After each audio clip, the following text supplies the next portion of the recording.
So finally হয়তো সবাই রঘু ডাকাত মুভিটা দেখে নিয়েছো, এবং আমি এই ভিডিওটায় মেনলি আমি রঘু ডাকাতের রিভিউ করতে আসিনি। সো মেনলি আমি বলতে এসেছি রঘু ডাকাতে আমার কোন কোন জিনিসগুলো ভালো লেগেছে, মানে বলা যেতে পারে রঘু ডাকাত আমি কিসের জন্য দেখতে গেছি। সো ফাইনালি এইটুকু বলা চলে, রঘু ডাকাত হ্যাঁ অনেকের এক্সপেকটেশন অনেক বেশি ছিল, কিন্তু সেই তুলনায় তারা এক্সপেকটেশন হিসাবে তারা কিছু মানে সেই জিনিসটা পায়নি।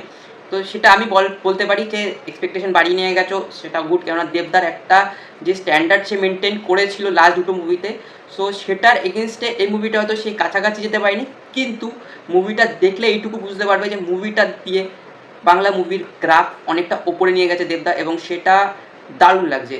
কেননা একটা যে আপস্কেলিং বলে জিনিস থাকে, সেটা কিন্তু এই মুভিটার তরুণ বোঝা যাচ্ছে যে বাংলা মুভিও আপস্কেলিংয়ের দিকে যাচ্ছে।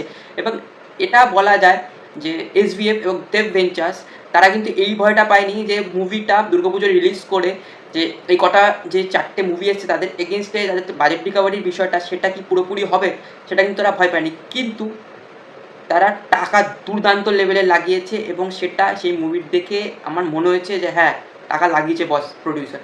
এবং এবার এখানেই বলা চলে যে মুভিটা আবার কেমন হয়েছে।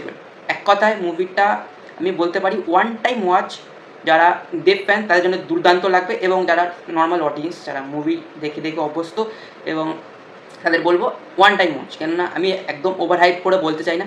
মুভিটার যেটা পজিটিভ পয়েন্ট সেটা হলো দেবের অ্যাক্টিং, এবং রঘু ডাকাত চরিত্রে দেবের যে অভিনয় সেটা খুব দুর্দান্ত লেগেছে, এবং দেবের যে বডি ট্রান্সফরমেশন ছিল এই মুভির জন্য সেটা প্রায় দারুণ। এবং এছাড়া সোহিনী, ইদিকা, রূপা গাঙ্গুলি তো নিজের চরিত্রে দুর্দান্ত ছিল, এবং অনির্বাণ, বিশেষ করে অনির্বাণ যে রোলটা তাকে দেওয়া হয়েছিল সে প্রায় বলা চলে সে ঢুকে গেছিলো সেই রোলটার মধ্যে। এবং অনেক ইউটিউবার হয়তো বলেছে যে অনির্বাণ এই মুভিতে তার বেস্ট দিতে পারিনি, কিন্তু আমার মতে এই যে রোলটা অরিন্দ্র বর্মন সেই রোলটা এছাড়া কেউ করতে পারতো না, অনির্বাণ ছাড়া কেউ করতে পারতো। এছাড়া ওম সাহানি দুর্লভ রায়ের রোলে কিন্তু দারুণ ছিল, এবং বিজিএম তো নীলায়ন খুব ভালো করেছে, গানগুলো নিজের মানে যেসব জায়গায় দেওয়া হয়েছে মুভি প্লটে ভালো লেগেছে সব জায়গায়। এবং এছাড়া আমার দু চার জায়গায় খামতি লেগেছে, সেটা হলো অ্যাকশান একটু ওভারহাইপ লেগেছে, মানে যেটা আমার খাদানে দেখে মনে হয়েছিল তার থেকে একটু বিলো অ্যাভারেজ লেগেছে। এছাড়া প্লটে কিছু জায়গায় দেখে মনে হচ্ছে যে গল্পটা খাপছাড়া। তাছাড়া মুভিটা দুর্দান্ত, ওয়ান টাইম ওয়াচের জন্যে আমি বলবো একবার অন্তত গিয়ে হলে দেখে আসুন।